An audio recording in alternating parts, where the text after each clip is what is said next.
Hello friends, நம்ம இந்த வீடியோவில் பார்க்க போகிறது போக்குவரத்து விதி மீறலுக்கான அபராதத்தை 3 மாதத்துக்குள் செலுத்தவில்லை என்றால் ஓட்டுநர் உரிமத்தை ரத்து செய்யும் புதிய விதிமுறைகளை மத்திய அரசு கொண்டு வர போகிறதாக ஒரு அறிவிப்பு வெளியாகி உள்ளது. இந்த அறிவிப்பு சம்பந்தமான முழு விவரத்தை தான் இந்த வீடியோவில் பார்க்க போகிறோம். வீடியோ இறுதி வரைக்கும் ஸ்கிப் பண்ணாமல் பாருங்கள். வீடியோ பார்க்கறதுக்கு முன்னாடி நீங்கள் இந்த சேனலும் சப்ஸ்கிரைப் பண்ணலாம். கீழே இருக்கிற ரெட் கலர் சப்ஸ்கிரைப் பண்ணி கிளிக் பண்ணிக்கோங்க. கூடவே பக்கத்தில் இருக்க பெல் ஐகானை கிளிக் பண்ணிக்கோங்க. அப்போ தான் நாங்கள் போடக்கூடிய பயனுள்ள வீடியோக்களை நீங்கள் மிஸ் பண்ணாமல் பார்க்கலாம்.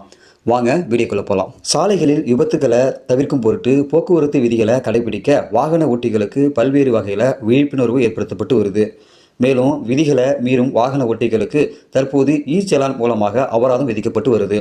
அதாவது சிக்னலில் சிவப்பு விளக்கு எரியும் போதே செல்வது, மோசமாக வேகமாக வாகனம் ஓட்டுவது, அதிவேகத்தில் ஓட்டுவது போன்ற விதிமீறலில் ஈடுபடுவோருக்கு அபராதம் விதிக்கப்பட்டு அபராத சீட்டு அதாவது செலான் வழங்கப்பட்டு வருது. உடனடியாக அபராத தொகை வசூலிக்கப்படாததால் பலரும் இதனை செலுத்துவதில்லை.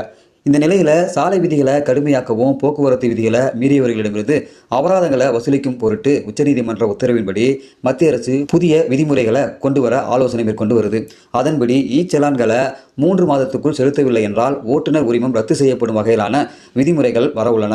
அதேபோல ஒரு நிதியாண்டில் 3 செலான்கள் வழங்கப்பட்டால், அதாவது 3 முறை விதிகளை மீறுபவர்களுக்கு 3 மாதங்கள் ஓட்டுநர் உரிமம் பறிமுதல் செய்யப்படும். முந்தைய நிதியாண்டில் 2 செலான் வைத்திருப்பவர்களுக்கு கூடுதலாக இன்சூரன்ஸ் பிரீமியம் தொகை செலுத்தவும் திட்டமிடப்பட்டு வருது. புது விதிகளின்படி சாலை விதிகளை மீறுவோருக்கு 3 நாட்களில் செலான் அனுப்பப்படும். விதிகளை மீறியவர்கள் 30 நாட்களுக்குள் அந்த அபராத தொகையை செலுத்த வேண்டும். 30 நாளுக்குள் எந்த நடவடிக்கையும் எடுக்கப்படாது. செலானில் ஏதேனும் தவறு இருக்கும் பட்சத்தில் 30 நாளுக்குள் தெரியப்படுத்த வேண்டும். இல்லையெனில் அபராதத்தை ஏற்றுக்கொண்டதாகவே பொருள்படும். அதுவே அதிகபட்சமாக 90 நாட்களுக்குள் செலுத்தவில்லை என்றால் ஓட்டுநர் உரிமம் அல்லது ஆர்சி சான்று ரத்து செய்யப்படும். அதாவது டிஎல்ஆர் அல்லது ஆர்சிபுக்கு கேன்சல் செய்வாங்க.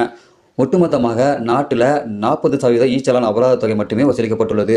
குறைந்தபட்சம் தில்லியில் 14% செலான் தொகை மட்டுமே வசூலிக்கப்பட்டுள்ளது. கர்நாடகாவில் 21%, தமிழகம் மற்றும் உத்தரப்பிரதேசத்தில் 27%, ஒடிசா 29%, ராஜஸ்தான், பீகார், மத்திய பிரதேசம், மகாராஷ்டிரம், ஹரியானாவில் அதிகபட்சமாக 62% 76% வரை செலான் தொகை வசூலிக்கப்பட்டுள்ளது குறிப்பிடத்தக்கது.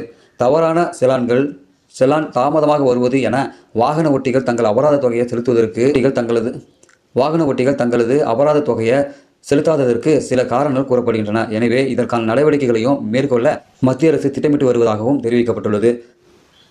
ஸோ இந்த புதிய விதி பார்த்தீங்கன்னாக்கா செலான் 3 மாதங்களில் செலுத்தாவிட்டால் ஓட்டுநர் உரிமம் டிஎல்ஆர் அல்லது ஆர்சிபுக்கு கேன்சல் செய்வோம்னு சொல்லியிருக்காங்க. அதே போல் ஒரே நிதியாண்டில் 3 செலான்கள் நீங்கள் ஒரு வருஷத்தில் 3 செலான் வாங்கியிருக்கீங்கனாக்கா உங்களுக்கு 3 மாதங்கள் உரிமம் பறிக்கப்படும் சொல்லியிருக்காங்க. அடுத்ததாக 2 செலான் உள்ளவங்களுக்கு இன்சூரன்ஸ் பிரீமியம் அதிகரித்து நீங்கள் கட்ட வேண்டியதாக இருக்கும்னு சொல்லியிருக்காங்க. செலான் 3 நாட்களுள்ள அனுப்பப்படும். பொதுவாக 30 நாளில் அபராதம் செலுத்த வேண்டும். 30 நாட்களுக்கு செலுத்தாமல் 90 நாட்களுக்கு மேலே செலுத்தலைனாக்கா அவங்களுக்கு டிஎல்ஆர் அல்லது ஆர்சிபுக்கு ரத்து செய்யப்படும் சொல்லியிருக்காங்க. ஸோ இது எல்லாம் பார்த்தீங்கன்னாக்கா கூடிய விரைவில் நடைமுறைக்கு வருது அப்படின்னு சொல்லிட்டு மத்திய அரசாங்க தரப்புல சொல்லப்படுது. ஸோ இந்த புதிய விதிகள் அமலுக்கு வந்தாக்கா போக்குவரத்து துறை சீர்படுமா? உங்களுடைய கருத்துக்களை இந்த வீடியோ கீழே கமெண்ட்ல தெரியப்படுத்துங்க. இந்த விதிமுறைகள் யூஸ்ஃபுல்லாக இருக்குமா இருக்காதுன்றது உங்களுடைய கருத்துக்களையும் சொல்லுங்கள். இதுபோல் பயனுள்ள வீடியோக்களை நீங்கள் தொடர்ந்து பார்க்கணும்னா நம்ம யூடியூப் சேனலை சப்ஸ்கிரைப் பண்ணுங்கள். இந்த வீடியோ பிடிச்சிருந்தா லைக் பண்ணுங்கள், உங்கள் நண்பர்களுக்கும் ஷேர் பண்ணுங்கள். இதுபோல் பயனுள்ள வீடியோக்களை தொடர்ந்து பார்க்கணும்னா நம்ம யூடியூப் சேனலை சப்ஸ்கிரைப் பண்ணுங்கள். மீண்டும் இன்னொரு வீடியோ சந்திக்கலாம். அதுவரை மனிதர்கள் மதிப்போம், மனித உயிரை காப்போம். நன்றி.